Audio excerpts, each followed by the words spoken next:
છેલ્લા 2 વર્ષથી એક ફરિયાદી સાથે ઇન્વેસ્ટમેન્ટ ફ્રોડ આચરવામાં આવતું હતું, જેમાં ગોલ્ડ રશ માઇનિંગ કંપનીના નામનું એક ખોટી કંપનીની ઓળખ આપીને પછી ખોટી વેબસાઇટ બનાવવામાં આવી હતી અને ખોટી વેબસાઇટમાં એમની આઈડી પણ બનાવવામાં આવી હતી. ફરિયાદીનો સંપર્ક એક અંજલિ મોદી નામની છોકરીના મારફતે કરવામાં આવ્યું હતું ફેસબુક દ્વારા. અને ફેસબુકમાં જ્યારે અંજલિ સાથે થોડી બહુ ઓળખાણ થઈ ગઈ ત્યારે અંજલિ એમને વોટ્સએપ પર કોન્ટેક્ટ કર્યો અને એમને એમ કીધું કે હું આ કંપનીમાં ઇન્વેસ્ટ કરું છું અને મને સારું નફો મળે છે દર મહિનાનું, તો એટલે તમે પણ ઇન્વેસ્ટ કરો. અને ફરિયાદી એમના વાતોમાં આવીને પછી 1,63,00,000 જેટલા છેલ્લા 2 વર્ષમાં એમને ઇન્વેસ્ટ કરી નાખ્યું.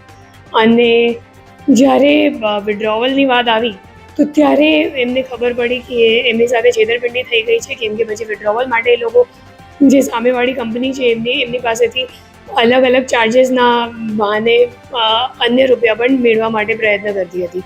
ત્યારે એમને 1930 પર તરત જ ફરિયાદ દાખલ કરી સાયબર પોલીસ સ્ટેશનનો સંપર્ક કર્યો અને આપણી ટીમે ટેકનિકલ વર્કઆઉટ કરીને 3 આરોપીઓને દહેરાદૂનથી ઝડપી પાડી છે, ઉત્તરાખંડમાંથી. અને જે તમામ આરોપીઓ છે મોહમ્મદ ઇઝહાર જે અકાઉન્ટ હોલ્ડર છે એ છે, પછી બીજો આરોપી છે મોહમ્મદ સુમેર, ત્રીજો આરોપી છે મોહમ્મદ ઉવેશ.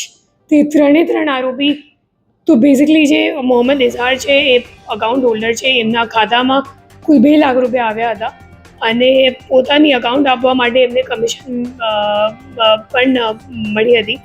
અને એમના ઉપરના જે 2 વચેટિયા છે મોહમ્મદ સુમેર છે અને મોહમ્મદ ઉવેશ છે, અને બંનેના ઉપરનો જે આરોપી છે અત્યારે ફરીદાબાદ જેલમાં છે, એમને પણ ટ્રાન્સફર વોરંટ મારફતે અહીંયા લાવવામાં આવશે.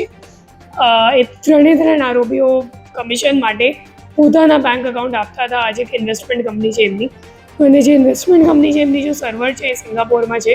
તો ખરેખર જે મુખ્ય માસ્ટર માઇન્ડ છે એ લોકો ઇન્ડિયાની બહાર બેસીને પછી આરોપીઓને અહીંયા સોશિયલ મીડિયા મારફતે એ લોકો ટ્રેપ કરે છે.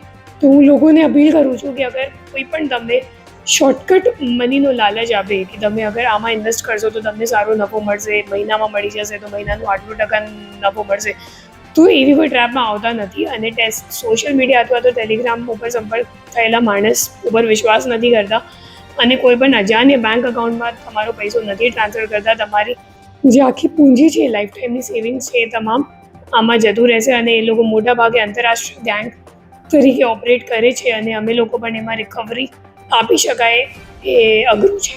તો એટલા માટે તમે અગર સતર્ક રહેશો તો તમારી સાથે કદાચ સાયબર ફ્રોડ નહીં બનશે.